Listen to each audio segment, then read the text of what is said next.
another thing I'm just going to point out is that, remember, I think it was basically back in, it was 1994 this week when Newt Gingrich was chosen to be the first GOP Speaker of the House in 4 decades, December 5th, 1994. My gosh. I was a young lawyer at Skadden Arps, and Newt Gingrich was about to change politics forever, and he's with us now. Hey, Newt, I remembered. Aren't you happy that I remembered that date? That's pretty amazing, because I'm not sure I remembered it.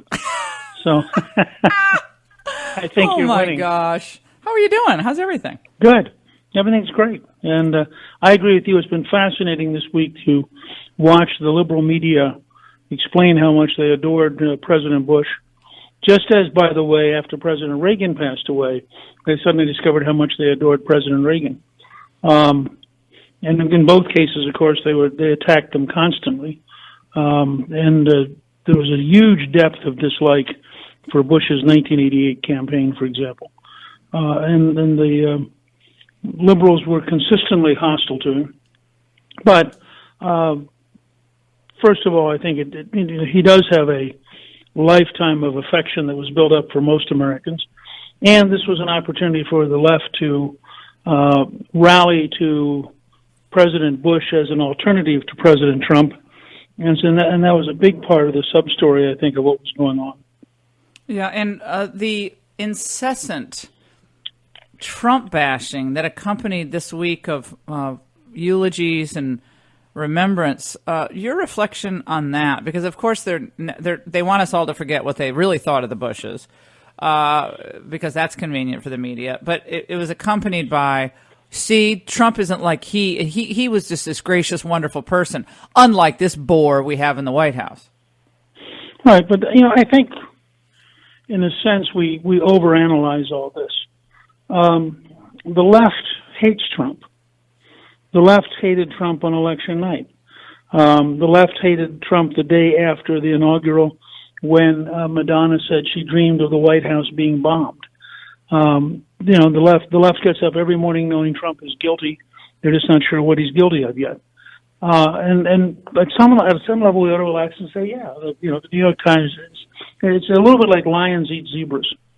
When you see a lion eat a zebra, it shouldn't come as a great shock, unless, of course, you're a Lion King Democrat and you believe that the world is made up of vegetarians. But the fact is, the left is in a permanent war with Trump. They will be in a permanent war with Trump for his entire life. And they're probably right in the sense that he is calmly and methodically dismantling their world. If you're a left-wing activist who was certain that Hillary's radical Supreme Court judges would finish the job of radicalizing America, Trump represents potentially the end of your world. And so that's part of the depth of this hostility. But it does show up everywhere all the time. It's amazing to me how relentless they are. Newt, let's talk about what this lame duck Congress could do, what it likely won't do, and why this could really affect the next 2 years for the president, knowing that they're not going to be in power at least until 2020, and maybe not even in 2020 in the House of Representatives. What advice would you give Ryan and company on closing this out, given what the president has asked for with his policy priorities? Well, I think they should be prepared, if necessary, to stay all the way up to the night before they constitutionally leave office. I don't think they should have some artificial deadline for leaving town. I think on the Senate side, this is the moment for McConnell to take the toughness he's used on judges, where he's been brilliant, and apply it to all the other nominees, which Schumer has been methodically weakening the government by blocking.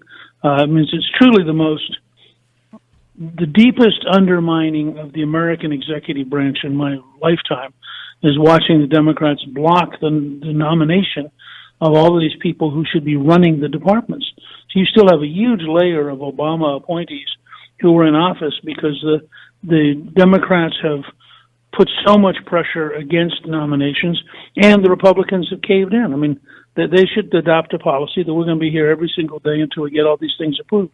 Second, I think they've got to get through with a budget agreement that does fund the wall. I don't think the president can turn his back on everything he said for 3 years and walk off. And that's a choice that they should force Schumer to make. I mean, if Schumer wants to close the government, let him live with it. But I think the president's right to say he's going to insist on a final spending bill that funds the wall. And I think, in all probability, that if they're firm enough, they'll get it.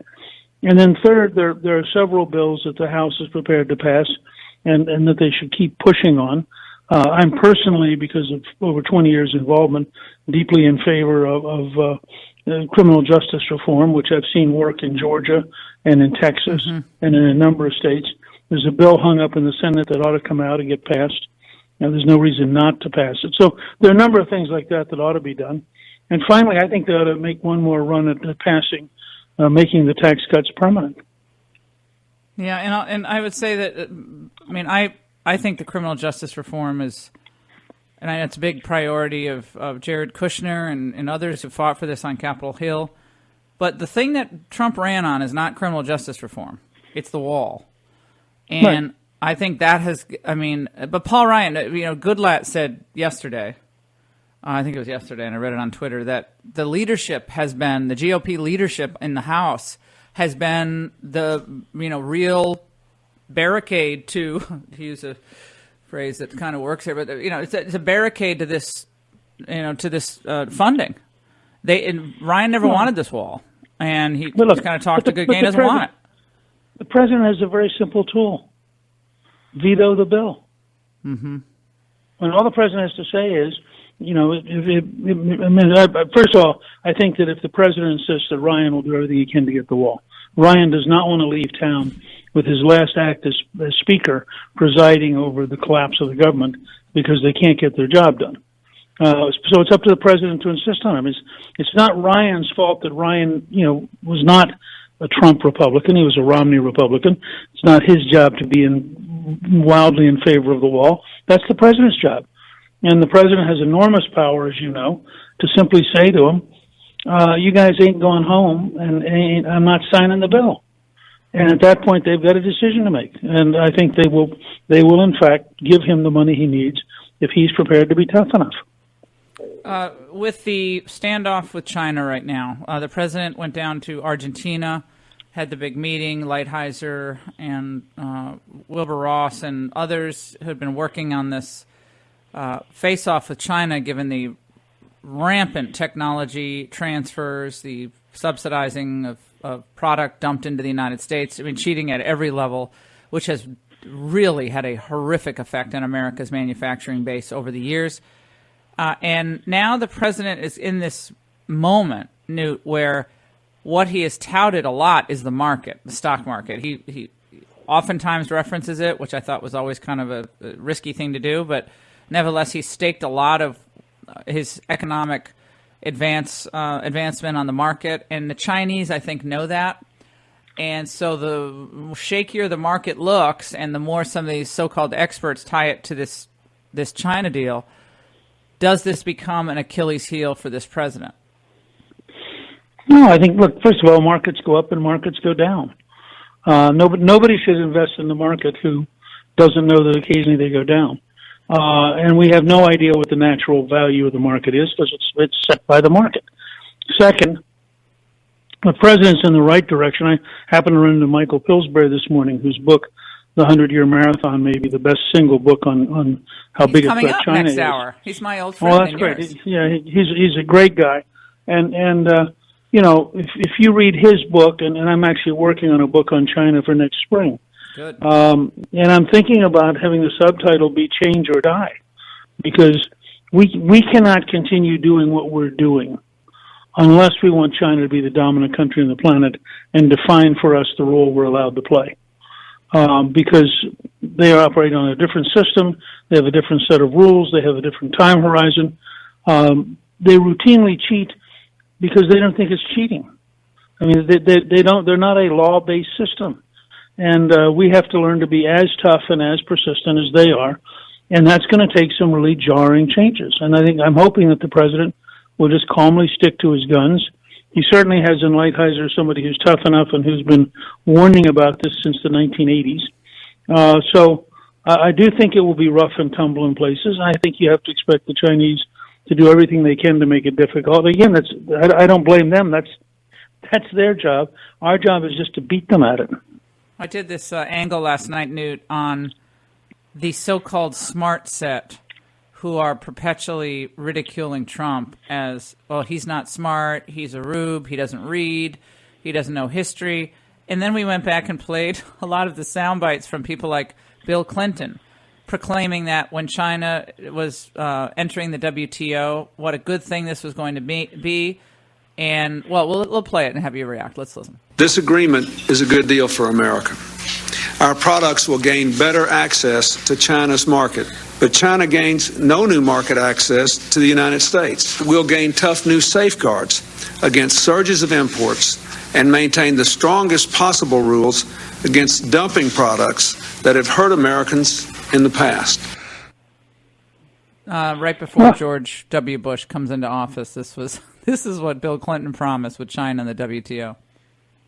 Well, look, I have to say that I was talking with a leading conservative, and he and I both thought that when China came into the WTO, that they would become a much more law-abiding and rules-following system, and we were wrong.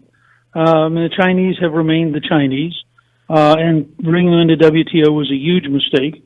And Trump is the first American president who's been willing to tell the truth. Now, I think you've raised the right point, which is because they are going to push back, and because they do have a very strong ability to manipulate things, we're up against a real opponent. And we have to recognize that. And people need to just relax and realize this could easily be a 10 or 15 or 20-year struggle with the Chinese, because they're not going to give in freely. They're going to lie consistently. And that fits their model. I mean, if you read Sun Tzu on The Art of War, it's perfectly legitimate to use deception and to not necessarily tell your opponent what you're really doing. It's only in the West that we have this sense of fairness, which they think is very quaint. Yeah, well, again, the world, looking at the world realistically is what we need in a president. I mean, we have high hopes. We want things to work out with China. It would be great if it did. But just as Reagan looked at the world realistically vis-a-vis the Soviet Union, I mean, China has like hundreds of thousands of people in re-education camps, and all these big liberals out there are supposed to be for human rights and civil rights, and they were all on apartheid. They were doing divestment rallies and protests, but with China, everyone just let them get off scot-free. It's crazy. Can you say scot-free anymore, by the way, Newt? I don't know if that's allowed. Newt Gingrich, come on TV soon. We love having you on The Angle. Give our love to Callista. It's just so great to have you on. 1994, December 5th, Newt Gingrich is chosen as the first GOP Speaker of the House in 4 decades. Oh my gosh, it doesn't seem like it was that long ago. Don't go away.